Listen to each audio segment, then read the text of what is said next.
Sunday morning experience, and we're going to define that in a minute as well. So I'm going to say a quick prayer for us, because that's the best kind of prayer, is a quick prayer. Preachers can do quick prayers, I promise. If you're a preacher, make that promise. Let's pray. God, we thank you so much for today and for the blessing of the word that Jerry brought. Help us to be people that are paying attention to where you're at work in the world.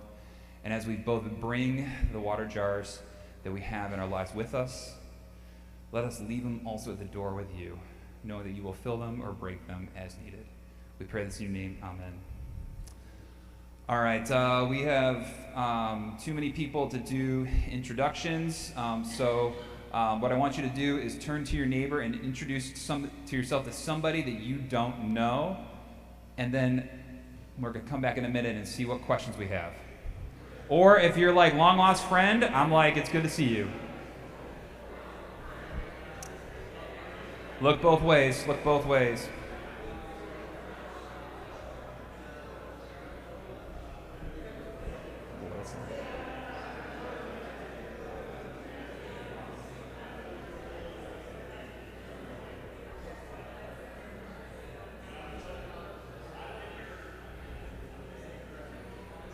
All right, that was 30 seconds. Stay on time in worship. And don't pass the mic during prayer requests. Jesus wouldn't have. All right, let's bring it back together. Super important this couple day and a half, network with people. Share your business card if you're old like me and have one of those. Tap card, whatever you got.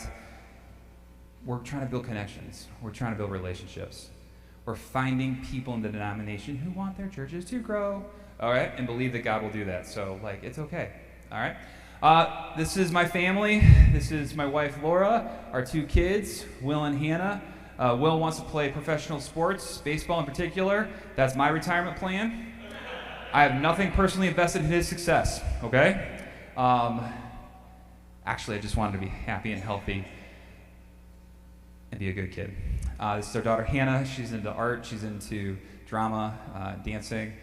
She makes drama too, and it's a family of 4 firstborns. My wife and I are both firstborns, firstborn son, firstborn daughter. We say we don't have feelings in our house, we just move on. So we're going to move on.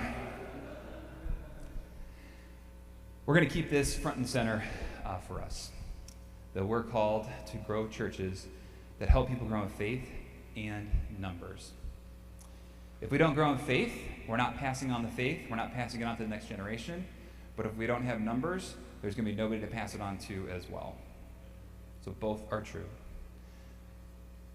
So we're talking about the Sunday morning experience, making Sundays count, and you can't have a church growth conference without having a quote from Andy Stanley.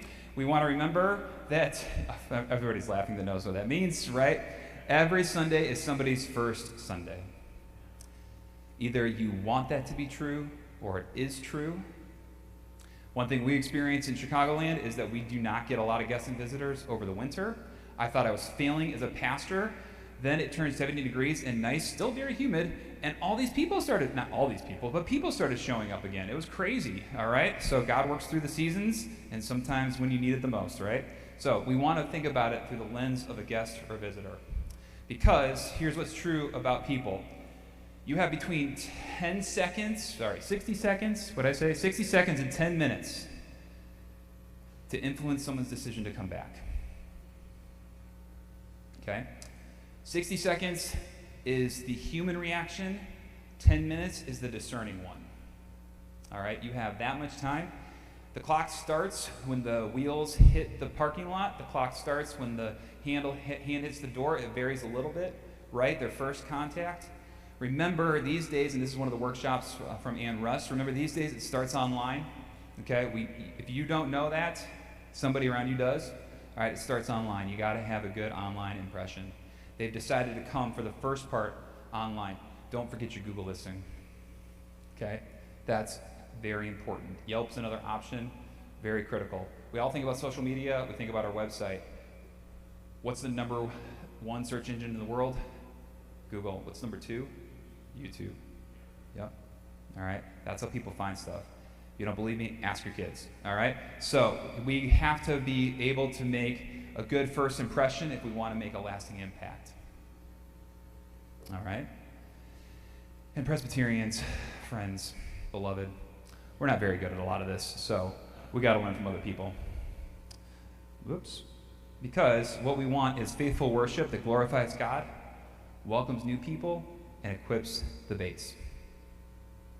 That's what worship is about, right? Glorifying God, yes. We also want to help welcome new people and equip the base. The testimony that matters most to the neighbors is not yours, it's their friends, it's their neighbors. And one of the most important ways to grow a church is to have raving fans of your church. What's difficult is the best raving fans are the new people, because they're excited, and also they're coming to you for who you are today and not who you've been in the past. One of our challenges in mainline churches is that our congregations don't change as much or as quickly as other churches do. Most churches' membership shifts around 50% every 10 years, which means they're turning around more people. They've got front door problems, they got back door problems, right? But also, they've got new people who don't know that you've been around 150 years, 75 years. They don't know about the fight over the carpet. They don't know about the fight over the hymnal. They don't know about the pastor that's changing everything, but they're never going to thank you, but also they're going to fire you, like I said earlier, if you don't grow the church, right? And let's be honest, pastors and leaders, you're in charge of growing the church. God provides the growth, but you got to lead it. That might be the least Presbyterian thing I say today, okay? So we want to think about the whole Sunday morning experience. I think one of the challenges we have is that in our preparation process and in our conversations, we often anchor in just the worship service. But really, the Sunday morning experience is all these things. It's the arrival, it's the pre-service experience. Paul Moore is doing a workshop just on hospitality, right? That's that whole experience that people have when they're coming to you. Then there's the worship service. Then there's post-worship. And then there's connection time. Just out of curiosity, how many of you have some kind of coffee hour or intentional time for people to connect to Sunday morning, right? Okay. Is that not often the most important part of the day? Yeah, right. What is one of the most things that we labor over is our preaching. We should do preaching. We're good preaching. We're going to talk about that in a minute. But let's remember, if they're deciding whether they're going to come back, guess what hasn't started in the first 10 minutes of your sermon, of your service? The sermon. Don't tell the preaching professors I said that. Okay, if you're like, man, I don't know what to do with some of this, we're going to get to some of that, but one of the key things you can do is you can bring a secret shopper in. All right, this is a church strategy that you can do. Some of you have done this before. If you're like, I've done that, don't raise your hand always, but like you can nod or smile or smirk, be like, yeah, I could do this presentation. You could, Dave Parker, you could do this presentation, right? But just think about bringing in a secret shopper. That's somebody you know, somebody you trust, somebody you don't know. If you really want some feedback on how your service is doing, your church is doing, ask the local non-denominational pastor to come. They will tell you what they think, whether you ask them or not. So just invite them, and they will give you some great feedback about what your experience is like. Okay? Just like, hopefully they might learn from you something. But that's something you can do. You can do this online now, too. If you're like, man, I don't know somebody, you can do this over Zoom, right? Just get your phone and do a walkthrough, take a video, send it around. You can do that, all right? So, want to go over some rules for Sunday morning now in a post-Christian America. We all agree the world's changed? Yeah. Okay, just making sure. All right. So we need different criteria for how we're evaluating our Sunday mornings and our worship services. It's no longer, your grandmother's world. It's no longer my grandfather's world. It's my kid's world, actually. I'm just in the middle. But we want to make sure we understand what we're going for, okay? We want to be personally relevant. Warm is the new cool. That comes from the Fuller Youth Institute, that phrase, warm is the new cool. All right, the goal is not to be relevant. The goal is to be you. Now, you can't be cringy. Just ask your kids if you're cringy, right? You can't be cringy, but you got to be you, and you've got to make sure that you're warm. That's a really good thing, because Presbyterians at our best are really warm. We can be really welcoming. All right, so we want to make sure that we're looking at that. The other thing is don't chase the trends, okay? Don't chase the fads. wear what you wear. I had a student once, one of our students say to me, "Why do you dress like a math teacher?" And I was like, "Well, at least you don't think I look like a pastor." But I was like, because that's what middle-aged white guys wear, all right? And she was like, "Oh, okay." But, you know, that was the moment where I was like, okay, I'm being me, all right? So we got to make sure we're looking at that. Another thing is don't use overly churchy language, okay? I had a stack of our bulletins to bring to show you. We still use some of the language. We shifted others, but I spilled water on them before I was leaving my church on Sunday, so I don't have them. So, you know, yeah, fail. But don't use overly churchy language. Adjust as much as you can, especially big terms in your preaching. You want to talk about sanctification, right? But nobody knows what that means. But we want to talk about the process by which God is making us more like Jesus and more holy. Some of this stuff just takes a minute to unpack and figure out. You just use the explanation. All right? That's important. What's another churchy word? Oh, narthex. Nobody knows what that is, okay? You have a front, you have a back. You have a stage. Don't correct someone and they say at the stage, you're like, "Oh, the chancel." Like, no. That's going to just shame somebody, all right? You can use the term if you want, right? But don't shame somebody. But people don't know what this stuff is. So do you want to be smart or do you want to help them is another good question. Okay. Tech and media is a must. We're in a great space to see this. One of the things that Rich and I chat about on and off is this is about the most tech you can have. There's actually, I don't know of another Presbyterian church that has more. That's his passion, but you got to have some. Okay? Now, you might have a sanctuary that does not receive tech well. Okay? And you might not be able to get a screen in your sanctuary functionally. That is true for some of the churches, especially some of the East Coast churches that are in the more the New England style, right? There are some real challenges. One of the challenges used to be, how do you put a projector in? If you notice, there's no projector. This is a video wall, okay? You should come up and look at this stuff at some point, but it is literally that thick, okay? It's a little pricey, okay? But it's coming down in price, all right? Also, big TVs are an option too, okay, as well. If you do some of this, you do two things. One is you have to make sure that it's accessible for everybody, okay? Actually, technology is one of the easiest ways to make sure that your worship experience is accessible. When we put a screen in our sanctuary for the first time in the year of our Lord 2020, okay? That's a whole nother story, right? Two stories come to mind. One is one of our members that I call Grandma Gina because I'm her grandkid's age. And she said, I said, "Can I call you Grandma Gina?" She said, "I wish you would." And I said, "Okay." She said, and she's from Chile, and she was like, "Pastor Josh," I'm not going to do an accent, but she said, "I love the screen." And I was like, "Why, Grandma Gina?" Because the hymnal got too heavy. Nancy said to me, "Pastor Josh, I love the screen." I go, "Why, Nancy?" Because she said, "I forgot how beautiful our sanctuary was because my head was down all the time." Okay? I don't know about yours, but our sanctuary is really long and narrow. The back of the room is 120 feet from the front. That's a long way to see. You know what they can't see? They can't see the kids on the ground. You know what they can see on the screen? Is the kids. Okay? There are economical ways to do this. Now, one of the things I've learned from, hey, Rich. One of the things I've learned from Rich is there are some really important infrastructure things that you don't want to skimp on, and when it comes to this stuff. Especially the cable for running video should be what? SDI, okay? Standard, what does that mean?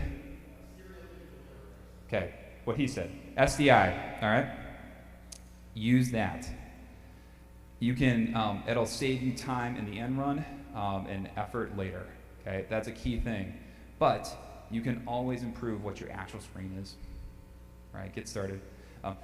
In the year of 2019, okay, like this is new for some of us still. I mean, I've been doing this for 25 years, but, you know, not in my church. We did an AV Sunday okay, where we use the screen for the first time for the whole service in the year 2019, okay? So it's never too late, all right? Also, if you're not familiar with some of the practices, when you put a person on the screen, that's called image magnification. The shorthand is IMAG. That is one of the ways to help the back of the room see it. Also, one of the things you saw today was this also is the live streaming setup that happens.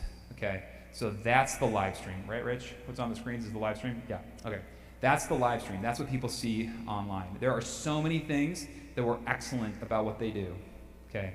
And seriously, I think Rich does it so well, and because he does it so well, we don't do it at all, because if I can't do it that level, then I don't want to do it. What we do is a pre-recorded YouTube service. We record on Thursdays and do a premiere at 10 a.m. on Sundays. Okay, don't tell Dr. K, the worship professor at Princeton Seminary. It's just a welcome, a prayer, and a goodbye. Or a sermon too, sorry. Yeah, we have preach, yeah. A welcome, a sermon, and a prayer, and that's it. 15 minutes. You know why? Nobody wants to watch anything longer than that on YouTube. Okay. Trend is casual and familiar, not formal and vague. You've heard the phrase that there's a mist in the pulpit, there's a fog in the congregation. All right, we want to be clear. As Brené Brown says, clear is kind. All right, same thing in worship. I will tell you also that I think, especially everywhere in the country except for the South, and I'm not excluding the South, but it's just still a little more formal in parts of the South than it is everywhere else, casual. I wore a robe almost every Sunday for my first few years in my church. I almost never wear a robe anymore. If I need to be fancy, I wear it on the Service Remembrance Sunday. If I need to be fancy, I wear a jacket. No, I'm kidding. I wear a suit sometimes, all right? But if we're going to tell people come as they are, and we're dressing up in a robe, are we really telling them to come as they are? Just thought. It's contextual, all right? Moving on, preaching, we're covering a lot quick. All right, any questions so far, by the way? Thanks, Gray. Check's in the mail. All right. Yeah, Greg. Oh.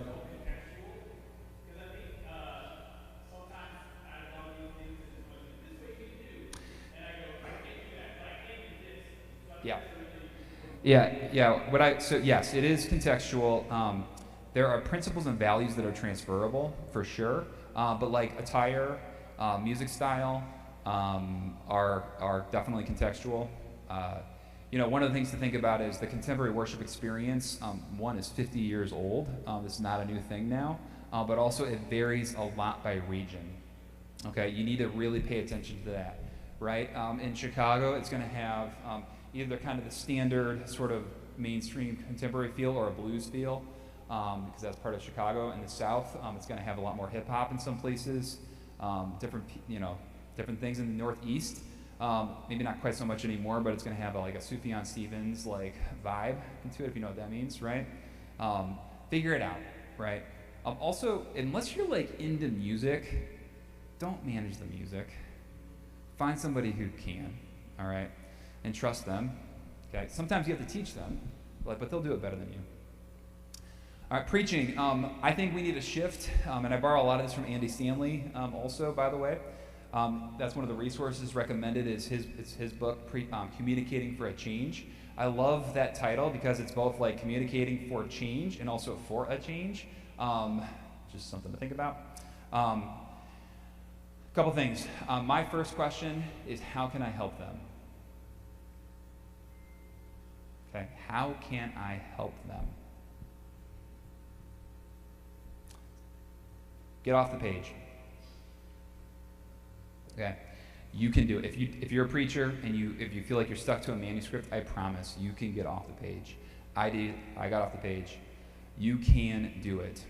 If you graduated from a PCUSA or affiliated seminary and got through the ordination exams, you can preach without a manuscript. I promise. If you're an elder here, encourage your pastor. They can do it. You're an EP, none of them are here. Interesting, no, I'm kidding. If you're a regional executive, model it for them. Okay, you can do it, all right?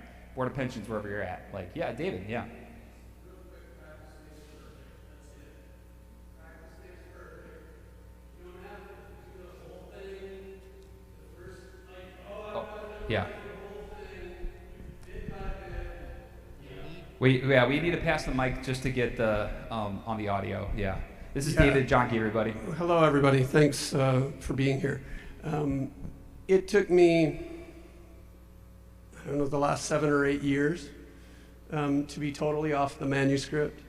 But, you know, it started probably 15 years ago, and it's just a gradual process, and trust in yourself and trust in God more and more. Memorize the illustrations. That's an easy way to start. Tell the stories, and then gradually work your way off of it. It's true. You can do it. You can do it, And yeah. it's really important. One of the ways that can help you is to use the same outline every week, okay? First off, you're actually not going to stay at the same rhythm all the time. Secondly, nobody else is going to know, all right? Now you're really like, they're going to know, no one's going to know, right? And if they do, they're going to appreciate it because it's consistent and they can follow along, right? These are from Andy Stanley and some others like it. This is what I write on my page of notes every week, okay?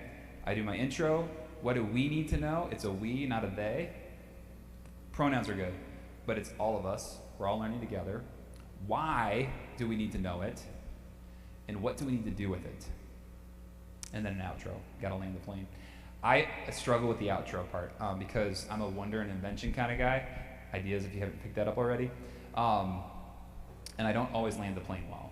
Sometimes I just run out of energy too, but that's a whole nother conversation. So these are some questions, all right, that you can ask. I think that's on the handout.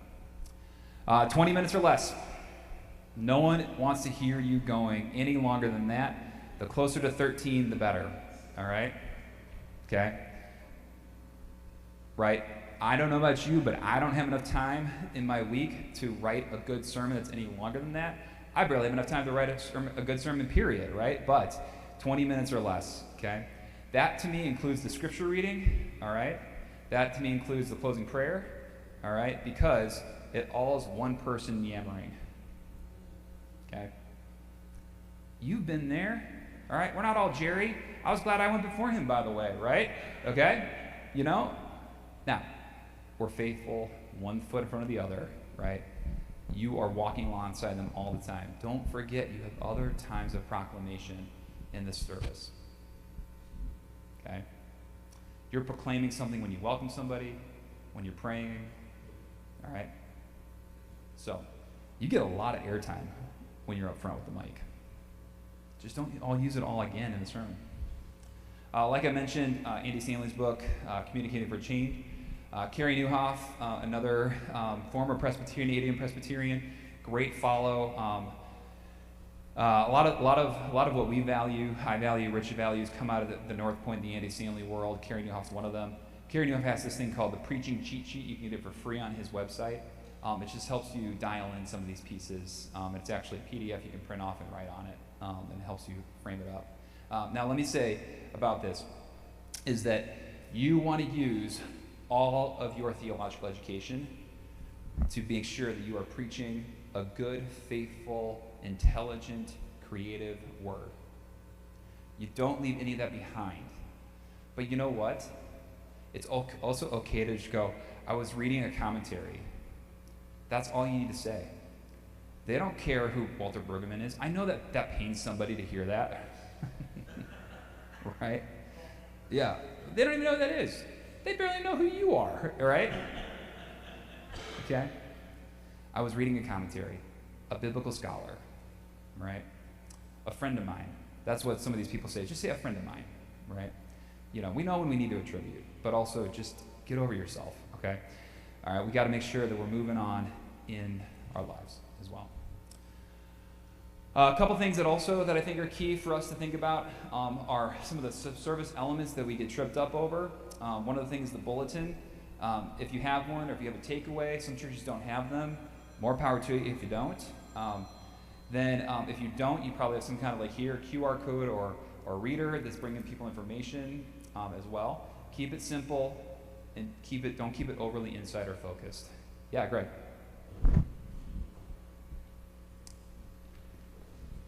As a middle-aged cishet white dude, Yeah. I will say that when it's really important to me to quote if it's not a middle-aged or elderly cishet white dude. Yeah. So Mostly because my congregation is predominantly white, like very white, and so I want them to know that I am being informed by people from other races and cultures and backgrounds and genders and identities. So I agree with you. Nobody knows who Walter Brueggemann is, but if I'm talking about, I don't know, like Christina Cleveland or somebody else who is or Katie Cannon or somebody they don't know, really don't know, but like, oh no, that's this amazing womanist theologian that I know, or knew, whatever, something like that. So that would be my one pushback for you. For sure, I love that. And Greg's right. That's a good correction. Thank you for saying that. So, but double down on that and explain that. Don't just quote Katie Cannon. Say who they are and why they're important. That might be the most important thing that God says through you. Okay? Welcome and announcements. Oh my goodness. Okay? These absolutely usually happen in most churches in the first 5 minutes, right? Keep it simple. Introduce yourself. They don't all know you. Hopefully. There are Sundays where I stare out there and I go like, yep, there's no one new. Okay? But I do it anyways. Newer. Okay? Welcome everybody, but especially anyone who's new or newer. Okay? If people struggle, like, how do I say that? We're glad you're here. If you're new or newer, we're especially glad you're here. And we want you to fill out a yellow welcome card. I'll talk about that in a second. We then do our yellow welcome cards, our blue prayer cards, 3 verbal announcements or less, okay? And either you or a staff person or a well-trained volunteer does them. Because you got to get moving on, right? I have started telling my congregation the least effective recruitment tool is a verbal announcement. And they're like, oh, that's why you go so fast. Like, yeah. Because all we're trying to do is get them to look at in our case, the bulletin, get them to sign up for the midweek email. That's where it all is, right? Yeah. What's your name? Charlotte. Can you come up to the, yeah.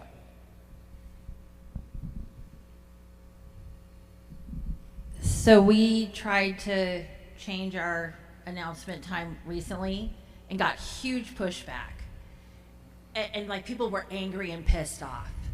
And what I didn't calculate, and the question I wasn't curious about, was why was that important to people? And they felt like it was a testimony of what we're doing that looks like Jesus. And so they were like, when the deacons are doing this, that's us being Jesus. When we're putting a Gaga pit in, and we all know the Gaga pit's there, what is the Gaga pit? But it says that we're welcoming the kids in the community. And so it was a testimony that I had not seen or heard, and so we opened it up a little bit. But 3 or less is good. But kind of having that image of this could be a testimony and a witness and something we can, and a piece of hope that we get to hold on to. Yes, thank you for sharing that. So I would recommend that you don't do that during welcome and announcements. You do it as a minute for mission or whatever you call it. Do it before the call to giving, tie it in, and prep them ahead of time. And then it becomes more impactful. Because the other thing is, how many people are there on time, right? Okay? Another reason to lower announcements, right? The other thing is this welcome information's got to be on the back, somewhere, always seen on the back of the bulletin or whatever. Rich. Yeah, I wanted to call attention. Rich Hong, everybody. Yeah. Let's give it up. If you haven't noticed or used the tap tags that are on the back of our chairs, they're NFC tags with QR codes. Your phone will kick them off, and that allows you to immediately get response, so that when we're announcing things, we can tell them, if you want to sign up for this event, just tap your phone, scan the QR code. It brings up this microsite. So you can all try it right now. And, you can either tap it with your phone, hold it with your phone like that, and then it brings up it'll activate the NFC on your phone, and then you can it brings up a microsite where people can respond. We're finding that it's increasing our responses, where it's increasing the number of visitor cards, it's increasing the amount of sign-ups for events, because they're able to do it right there. We just had the QR codes on the chairs not very long. We just got them. It's a growing thing. They're not expensive. Basically they just redirect to a site that you can update on your own, and they're only like between $1 and $2 a tag. It's really not expensive. And thank you, Rich, for sharing that. That's what I said earlier. Take 2 sets of notes, okay? What you're learning and what they're doing here, all right? I want to just double down on that. If you sign up, if you don't, who uses Canva? Canva.com? Okay, great. Okay.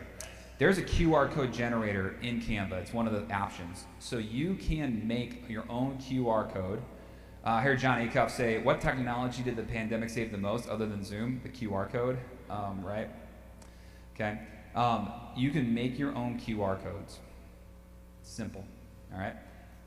Print them off, laminate them. People might have to deal with a little bit of a glare, okay? But nothing says shoddy things like handwritten signs that don't get replaced, okay?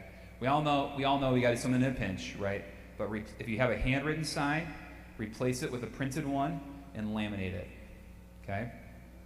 Use some Velcro, you can change it out, okay? Don't use the sheet protectors. Oh my gosh, that's so lame. All right, okay. I'm still finding them in my church. I've been there 10 years. But that's another thing, 10 years. 10 years to do through some of these things, okay? All right. ProChurchTools.com, Brady Shearer. If you don't know that, that's another good follow. He's excellent on the media stuff. His slogan is to seize the 167, 168 hours a week, 1 hour of worship maybe per week for somebody. We want to leverage the other 167. Normal people don't know what a Connect card is. But you know what they do know? Is that yellow card in front of them that you ask them to fill out. They know what that is. Because you say, please fill out the yellow welcome card. Okay?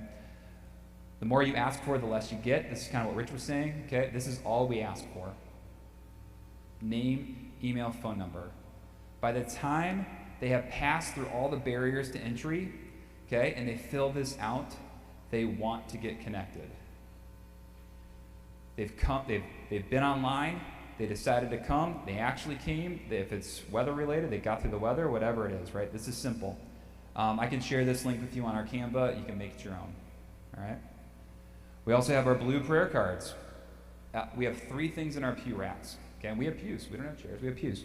We have the yellow welcome cards, the blue prayer cards, and we just did new envelopes, all right? And that's all that's going to go in there.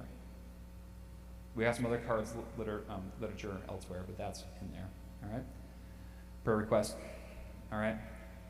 We collect them beginning the service. I pray over them. I have every single prayer card that we've received in 10 years in my office.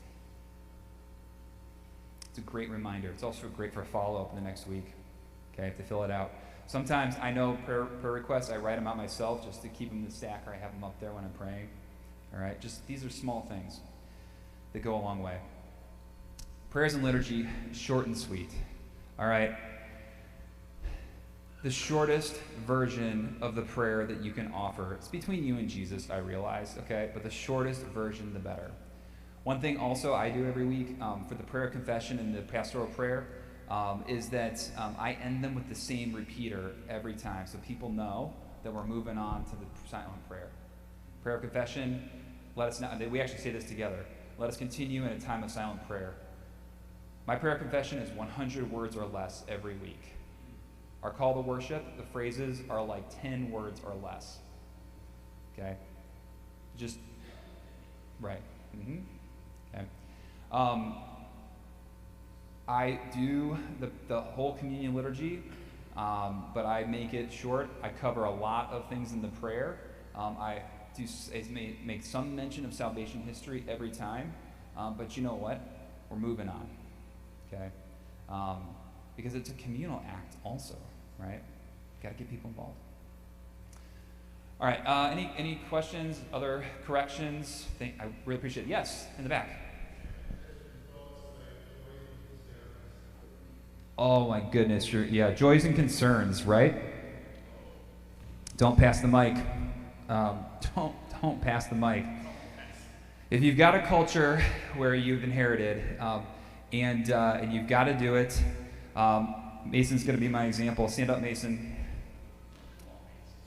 Mason's notorious for giving long joys and concerns, sometimes inappropriate ones. Yep, okay. If you feel like it's safe in your context, put a hand on somebody and say, Mason, what's your prayer? Well, I've got this really embarrassing itch. Okay. Now, that was excellent. Okay. Don't hand the mic over. Maybe a little longer than that, right? Okay. But as soon as you think they're done, start to pull it away. If they're really not done, you can bring it back. Okay. Some churches do it differently, but that's the way I would do it if you have to. If you can, don't. What happens when you have the person that does the... No. Yeah. Okay, Jesus is in charge, but you're number 2, all right? So let's remember that, okay? You can mix it up. I was on sabbatical this summer, and our intern walked up and down the aisle, and people were like, that was so wonderful when they did that. And I'm like, that was great. I'm glad I wasn't there.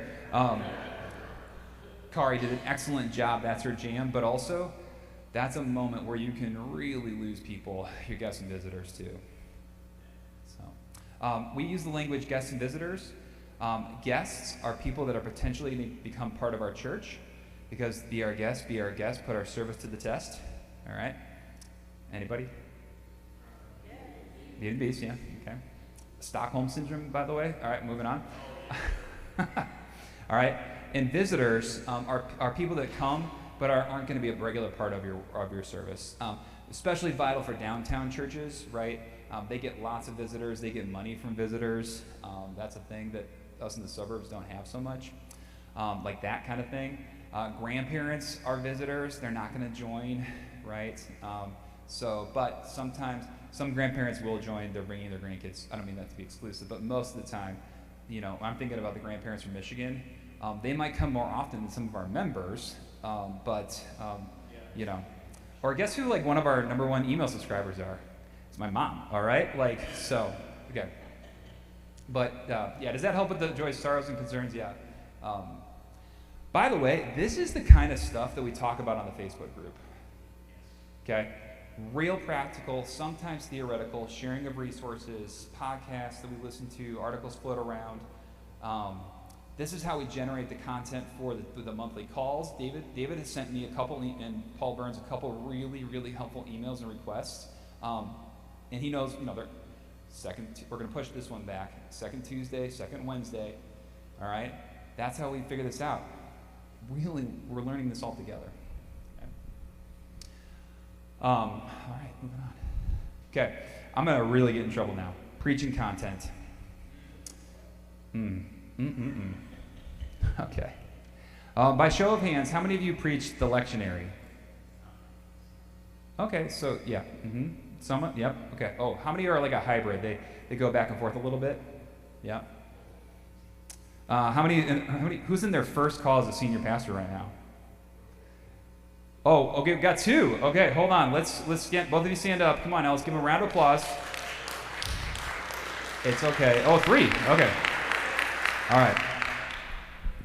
If you want gray hair like this, you know how now. So we've got Adam, I know, and your name? Ryan, where are you from, Ryan? All right, nearby. And Ross, right?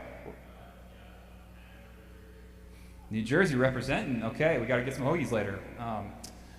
All right. How many of you preached sermon series already? Mostly? Okay. All right. We're going to have a fight now, sermon series versus lectionary. All right, let's get ready to rumble. Okay. I got a big beef with the lectionary, so I don't preach that. And here's a couple of things. The seasons are too long. Okay. They don't match up with what people are going through at the time of year. And you're just as prone to eisegesis with the lectionary as you are by picking your own. You could quibble with some of this, right? I mean, for sure. But I think, how many of us have been hearing a lectionary preacher, and then you hear them preach, and you're like, that wasn't in the text? Okay? If you are a lectionary preacher, there are ways to be still life application oriented. This is not exclusive, okay? But you're more bound. Also, I don't think there's enough of the Gospels in the lectionary. And people want to hear what Jesus said. There's a gospel reading. Okay, hold on. I do know what the lectionary is, by the way. There's a gospel reading every week, right? Of course. But it leaves out a bunch. Okay. what we do, I put this on the handout. You can get an idea of what some of our rhythms are like around this. We've decided that we're going to bundle some of the things together. So we do missions in March, that is also Lent. Okay, empty yourself, missions, right? We do a very hand-on life application series every January, because the 3 busiest places in the world in January are churches, vitamin shops, and the gym. Okay. And then similarly, we do most of our sermon series are about 4 weeks long. 5 if it fits the calendar. Don't force it. Okay. 3 is okay too. You can do a one-off. We've got a fall fest coming up at the end of this month, and we're going to be pivoting from stewardship.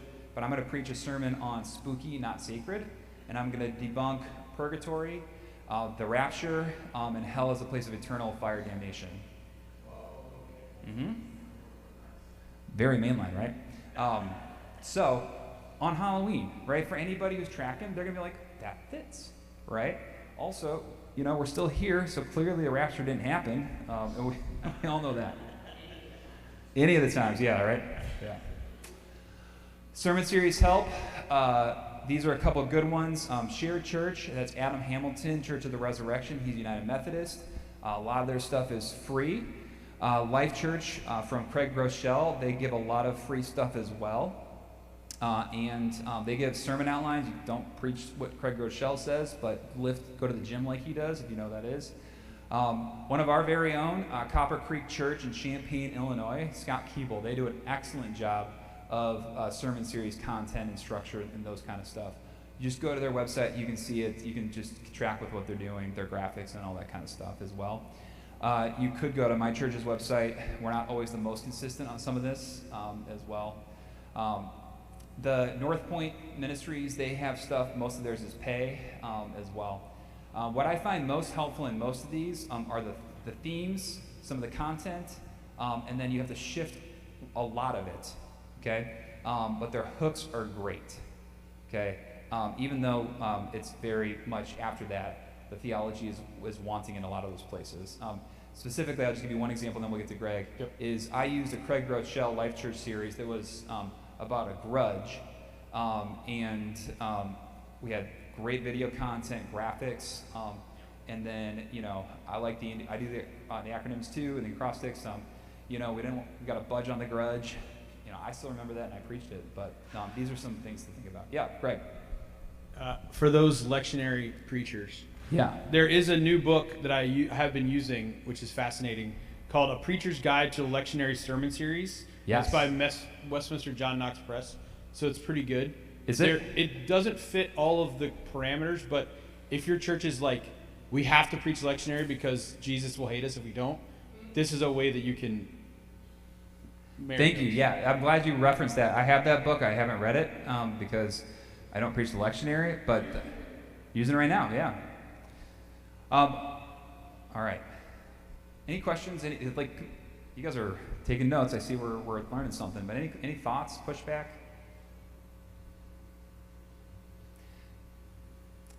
There's a way to make all of this work, okay? Especially now, yes, AI can help with some of these things, of course, all right, but especially now with digital graphic tools, Canva, you can make graphics so easy, okay? I don't know if I left this in here, but remember, if a picture's worth 1,000 words, a video's worth 10,000, all right? It's all that together. Okay, if it got fit, oh yeah, go ahead.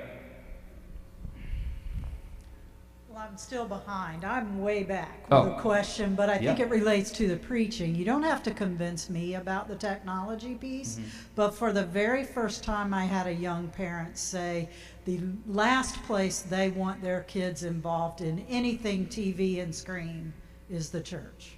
And I didn't have any response for that. Is anybody encountering that? My name's Beverly, sorry. Here in Melbourne, New Jersey. Melbourne, New Jersey, man, yeah. Yeah, Mason, go to, yeah. So actually, I have a direct response to that, and that it really comes from an education standpoint, is that it doesn't matter that that's what you want. Our kids are craving screen time, right? And if the church is the place that they're not getting the screen time, they don't want to be a part of church. So how do you make it appropriate and connectional in the screen time that you do provide within a worship service? So. Right. So what we do, so there's, okay. Oftentimes it's more passive, and it's, well, we want to be more engaged in worship, right? But oftentimes we use screens more passively than we do actively. And so it's just part of the mix. The other thing is, I think what they're talking about is mobile devices and tablets mostly, that they don't want their kids around. No, it's all of it. I think that's a minority opinion, by the way. We were so. talking in particular about curriculum Yeah. with an introductory video in the Sunday school class. Right, which lasts how long? Yeah, like 3 minutes. Right. And it was like, no go, I won't bring my kids. I think that's a minority opinion. Now, In a small church that struggles with growth, it can be a majority. well, so Sarah, can you go to the mic? I can appreciate that because I have I'm a multi-site church. One of my churches has 20 and under, people who attend on Sundays, and the other is 225, right, on a Sunday morning. And so I can appreciate that there's two different ways of approaching that. But the reality is that sometimes we have to let go of some folks, not because they're not worthy, but and we have to just trust that God has them, in order for other people to have also what they need in this space. And so it is a leadership choice. It is a balance that you have to have. And none of us in these small churches wants anyone to go anywhere, right? I mean, we just don't, because then the whole experience is reduced because we don't have the volume of people there.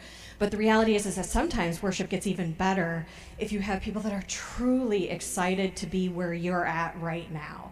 And we all know that those kids, like that, those videos can be so persuasive and can be so engaging that it immediately opens up a conversation that could never have happened without that 3-minute intro. I mean, I've been working with youth for 25 years.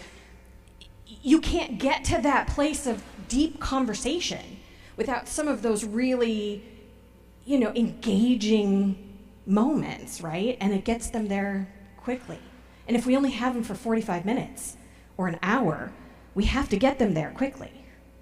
So, and once it's feeding the children, once it's right. feeding people, that's when it sells itself. So I think, yeah, Ed, go ahead. So something that a colleague of mine shared with me that's been very helpful for me, especially in those kind of conversations, is he calls it their 60-40 rule in their church, where he shares that, so John, we'll use you as an example, that John, when you come into worship, that your expectation is that 60% of what you'll experience in worship connects with you. And then 40% is connecting with Sarah, or with person over here, person over here. We have this mentality a lot of times that everything has to speak. And so when you start with that, and I'm in a new church development right now, and so I have the benefit of, this is the expectation we have started with from the start, that you're coming in 60%. And that you take that 60 and you take that 40, then you've got the 100%. And you celebrate not only what you have received, but also what connects with other people. So that family that says, I don't want my kids, but you know what? There's a whole bunch of other people who that's what connects with them. So that's something that's been helpful for me in sharing with the congregation as well. Yeah. I do want to politely disagree with Sarah. There are some people that I'm glad are gone from my church. Right? Yeah. They moved out, moved on, or up, or no one's gone down. But so it's true. One of the truisms is, and this is really hard, the smaller the congregation you're in, is you've got to worry more about who you're reaching, not who you're keeping. And that's a real hard thing to balance. That's an Andy Stanley-ism. Another one of his is these are problems to manage, or tensions to manage, not problems to solve. So some of these things are, there's not a solution to that, but there is a tension we got to manage. I would also just go to that person and say, it's a 3-minute video. Everything else is interactive as well, and not screen-based, which is probably true as well. So, all right, let's just we're hitting all the greatest hits. Let's move on to music, because who hasn't gotten an angry email about music? All right, music is wonderful. It's prayer. It's uplifting, but it can't suck. All right. So let me just say this at the outset. My music is highly contextual and very dependent on your racial ethnic makeup and your geography and location. Okay, so this is going to be very specific or context specific, and it also is. I'm very pragmatic when it comes to worship and music in general, and so I'm more a little bit on the give the people what they want. However, remember that most people want informal and casual. Most people really want that. The loudest voices might want what they've always wanted, but most people want something that's more informal and casual. Now, that doesn't mean you're getting rid of hymns, okay? But maybe you're not using the organ anymore. Yeah.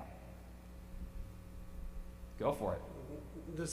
I would say it's more directly tied into the reaching versus keeping component of it. Yeah, preach.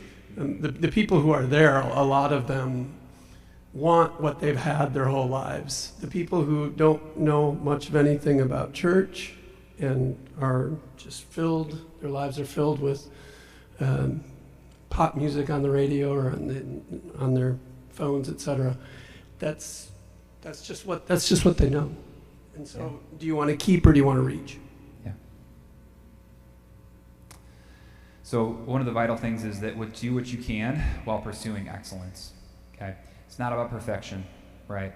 But we want to pursue excellence, and this comes in music as well, especially. So music needs to match the actual cultural context of your church location, not the past, the present. You need to use data and metrics to really dial this in. One of the best ways to help de-escalate emotional conversations is to bring some data into it, okay? There's lots of stories about how that happens. Kids need space to develop and experiment, but adults who cannot sing do not get solos, okay? Just putting it out there, all right? You know who Chuck is, but your guests and visitors don't, all right? You know, I lost to Chuck, and it's, sorry Chuck, but the next generation's worth a whole lot more. All right, that's about all I had for us to discuss from this direction. What other questions or things we want to workshop together, and where we want to open it up a little bit? Yeah, Dave. And please come to the mic. I'm going to stay up here not because I'm important, but because we're trying to do the video thing. On your sermon worksheet or handout, there's in the December section, you say 1 week of Advent and the rest is Christmas. You do Christmas songs during Advent? I do. We do. Mm-hmm. Say more about that. Oh my goodness. Okay. When do you start decorating for Christmas at your house? Yeah. October, if you skip Halloween, right? If you're in Minnesota, right? Yeah, okay. Context matters, right? The day after Thanksgiving, yeah, right? When do you start listening to Christmas music on the radio or on Spotify? November 1st, yeah, okay. People come to church so infrequently. They want to sing the Christmas songs, okay? I know this is, like I said earlier, this is unpopular, but we do 1 week of Advent, the first Sunday of Advent. We do Advent, I think I put this on there. We do Advent candles every week, and I give an Advent-ish sermon. But come December, and usually is December, it's Christmas. And then we just move on to those things. Now, we don't sing Joy to the World until later. We do pace things out a little bit, but that's how we go. Part of it is, in December, I would guess that most people are going to get to church once. And they may not even get to church on Christmas Eve, because they're going to be somewhere else, right? And so that's just how we do it. Here's the other thing is, like, that's not the theological place, that's not the hill I want to die on, as Advent. I got a lot more bigger fish to fry, like the cross, and a God who loves people. If I want to pick a spot, that's where I'm going to go. Yeah, Greg. Could you, I'm just trying to understand the difference between Advent and a Christmas. I understand the music bit. Yeah. But the sermon, what's the difference for you for an Advent sermon and a Christmas sermon? Yeah, so the difference to me is Advent is as we know, is the season of expectation and preparation. That is the journey of the welcoming of Jesus, right, as baby Jesus. Okay, it's the It's like, this is the thing. It gets too complicated. It's that intertestamental stuff. It's all that kind of thing. Now, there's a time and a place for the inbreaking of the kingdom and the already and not yet. Okay, just not in December. I mean, that's one of my big things is, like, the liturgical calendar is wonderful. It's just the wrong time and the wrong place. There's times where people are also more interested in deeper conversations, and that's when I would bring in some of those kinds of things. So when I say Christmas, I mean, like, there are 4 Sundays of Advent on the calendar. There's one in my church. And I spent some chips on this. I spent some influence on this, shifting it around, and guess what? Everybody loves it. Yeah. And I just want to say, too, that I wasn't raised in the church. And the only part of church life that I understood when I finally came to the church in my early 20s was Christmas music. So to me, it was my kind of foyer into actually experiencing church life and to understanding the gospel message. And so the fact that I connected right away, like, I too only do 1 week of Advent music, and then the rest is Christmas, because I just can't, I have to, it's what I connected with, so. And one of my favorite hymns is O Come, Emmanuel, right? And we sing it once a year. I was telling this at dinner last night, my very favorite band song is Death Was Arrested. It's one of the North Point songs. And our band did it on Easter 2 years in a row. And I said to them, this is my absolute favorite song. You're playing it every Easter for the rest of my time here. No, I didn't say that to them. I said to them, this is my favorite song, and you can't play it again, because we got to move on. I don't care if anybody notices that we did it 3 years in a row, but I know we can't get stuck. So, David, yeah. This is great, by the way. Keep it coming. Move up front. Get closer. In terms of Advent and Christmas connections, I think we know them all, but generally, Advent is Jesus is coming, right? That's what Advent is. It ties directly into Christmas. Jesus is coming, and now Jesus came. Okay? So Advent is Jesus is coming, he's on the way. And that's totally Christmas related. So, yeah. So I also know what the scriptures contain, and so we do things like character profiles of the people involved with it. Most of the story, like David just said, most of the story is him coming, right? Like as we like to say, the birth is a very short part of it all, okay? But there's a lot to say there, right? And it's also one of the few times people care about the characters. Okay? Joseph is compelling. Mary's compelling. Elizabeth is compelling. Herod is a cautionary tale, right? Okay. Another thing is like John the Baptist, right? Not in December, okay? But you got to preach on John the Baptist at some point, okay? All right? But isn't that the lectionary? I mean, that's how much I don't know. Yeah, I'd love to hear a little more from Josh from the group about how you implement some of these changes, because we can know we need to change, we can say we want to change. As human beings, we're horrible at changing, and the Presbyterian process for right and wrong often slows down the process of change.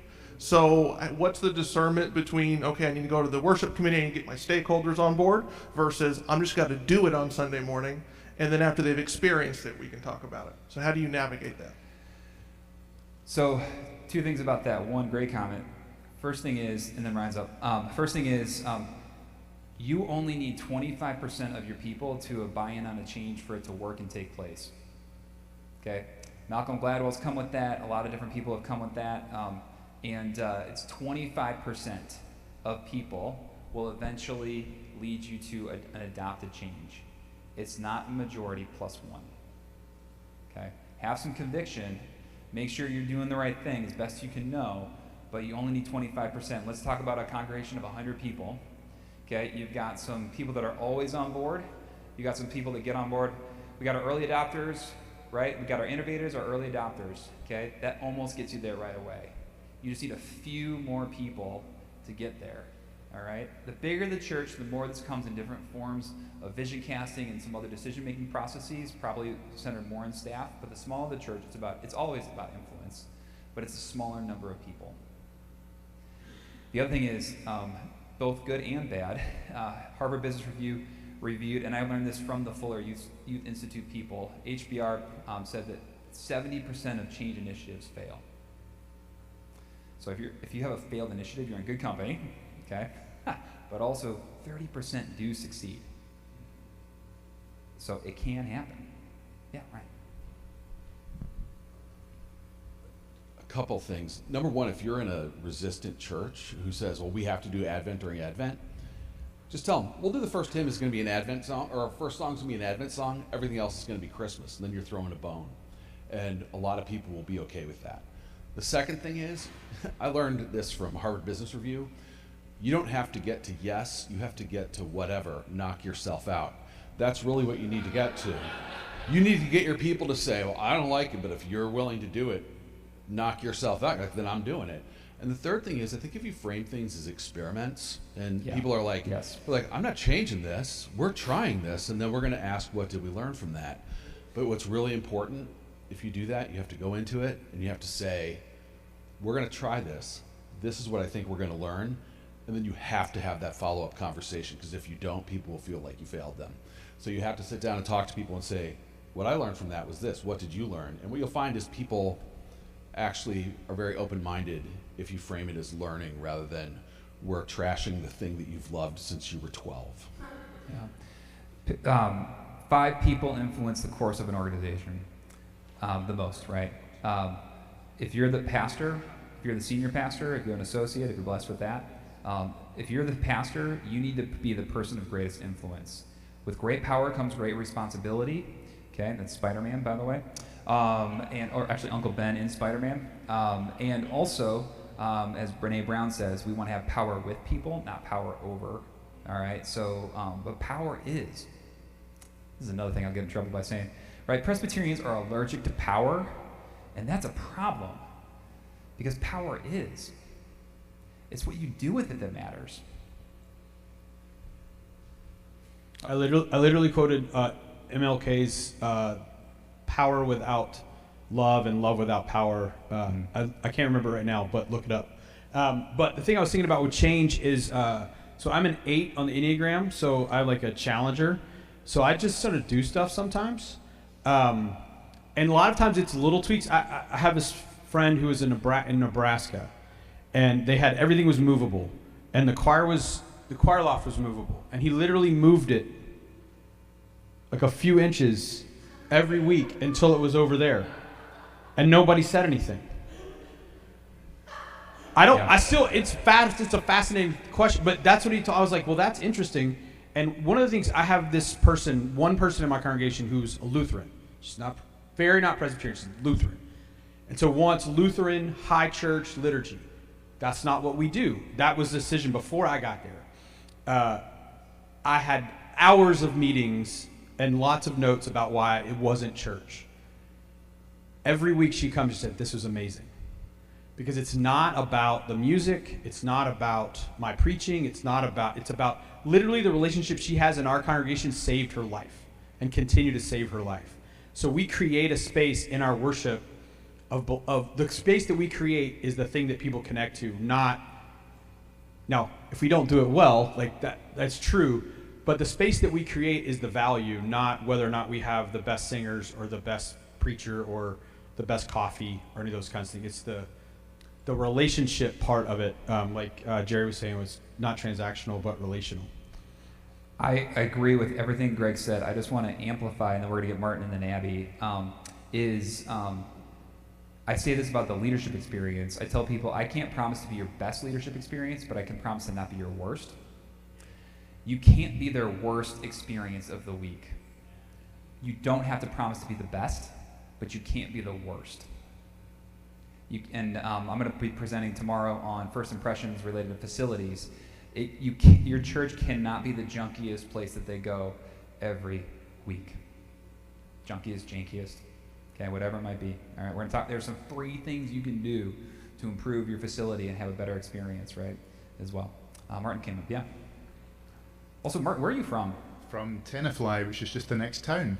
Okay, so where'd you get your accent? Oh, from Scotland originally. Ooh. Yeah, been here a few years. He's gonna preach next time. All right. So I've got as a Scot ministering here, perhaps I have a different angle on things, but I'm interested in your views on preaching in contested times amongst mixed gatherings of people who have different views on politics and our leaders. We're out of time, everybody. And as someone preaching in an electionary context, I have to say the Gospel of Luke provides a whole lot of very interesting, meaty topics that become extremely relevant in this moment. So anyway, I'd be interested in your views on that. Yeah, don't do it. No, I'm kidding. What year are we in? Lectionary? Okay, we're finishing C, and is that Luke? C, okay. Somewhere my preaching professor is really upset, and somewhere Andy Stanley's very happy. I can't decide. Okay, but anyways, yeah, right. Luke, preferential option for the poor. Well timed. So I heard a phrase once that stuck with me: preach the hard things, but preach them lightly. And the reason being, people remember often more how you make them feel than what you say, right? So there's that. The other thing is, okay, look, I've learned a lot from, as you can clearly tell, Andy Stanley in that sphere of people. I've anchored in them for a lot of reasons. I can tell you that later, but one of them is that they are the most open-minded about LGBTQ of the evangelicals. Okay, that's a reason. So one of the things too that Andy says is to preach as if the opponent is in the room. And his point is be able to say what you need to say in front of them and stand by that. All right, that's the first thing. The second thing is if the people of your church are not the opponents, and for the most part, the people of your church are not at the extremes. All of us are just having problems with the two-party system right now that has been co-opted by extremes.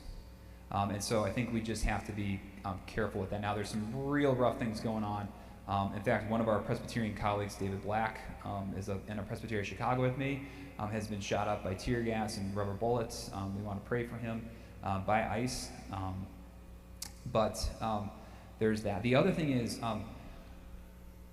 it's my personal opinion is, and then we're going to wrap it up. We'll get 2 more comments and be done. But I try not to preach from the news cycle. I try to make plans to preach out of conviction when needed.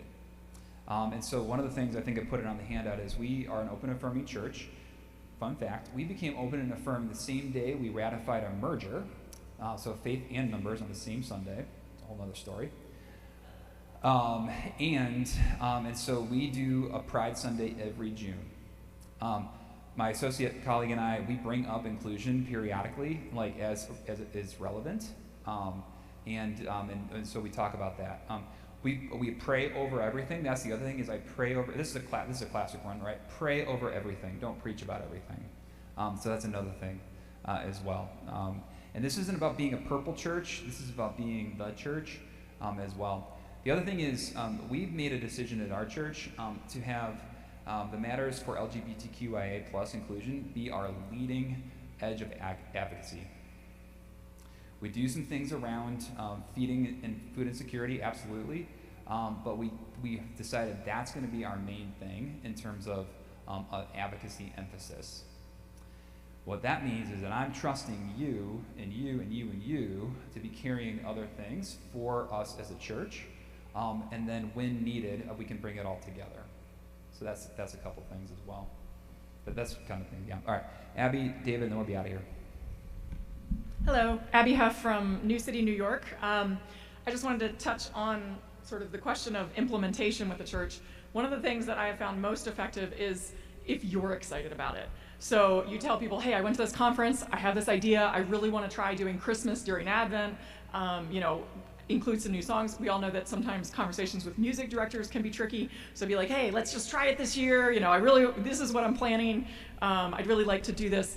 And your excitement is so important for the church and the leadership because it generates creativity. When you are excited and optimistic about things, it just changes the atmosphere in the room and lets other people think creatively. And so that's my way of coming at sermon series and other things. I'm like, I'm really excited about doing this sermon series. So this is sort of where I'm coming from, and people get on board. Yeah. Thanks, Gabby. All right, David, wrap us up. I think this is something that I hope is helpful in my church. And I kind of hammer it. None of our ways are God's ways. None of our thoughts are God's thoughts.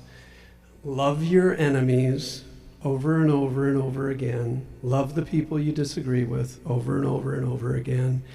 And none of us are really, frankly, even close to there, and that's why we're all saved by grace.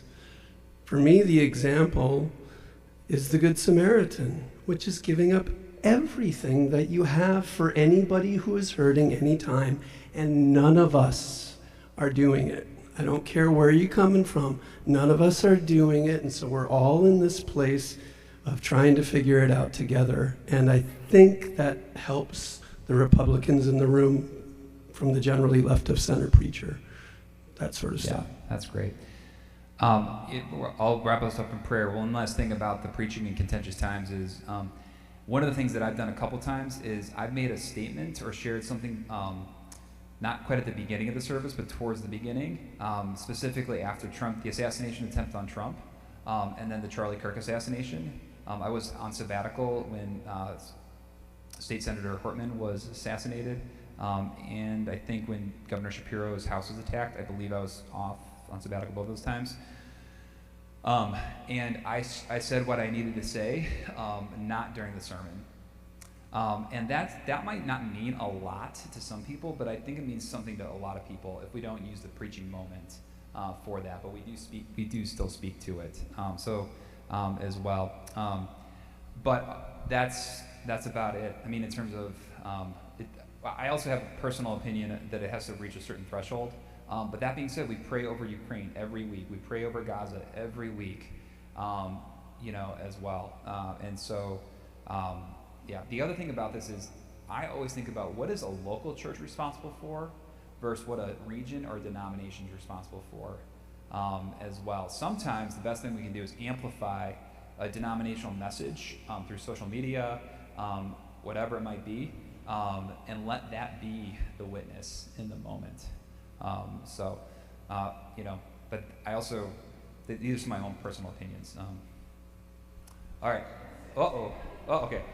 We're over. So if you need to go get lunch, or want to be first in line, or we can do one more thing in a question. I just want to say that we all know that these days everything starts before people even get to the church. Websites matter, and we have a special workshop coming up in November. I used to be a website designer and programmer, and so I'm leading that. And so if you have questions about that aspect of it before they even arrive, we'll be doing a PCGN webinar. Webinar. Yeah.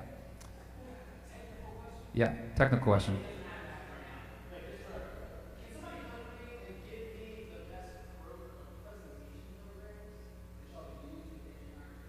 There's two answers to that, Pro Presenter or Keynote. Don't use PowerPoint, it crashes. Yeah, they use Pro Presenter here, I use Keynote, and it just depends on what you're trying to do. There's others, but those are the two big ones, yeah.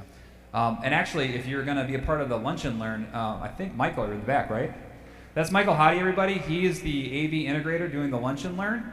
So if you've got questions on that, go make sure you get your lunch and go to the gym, right? It's in here?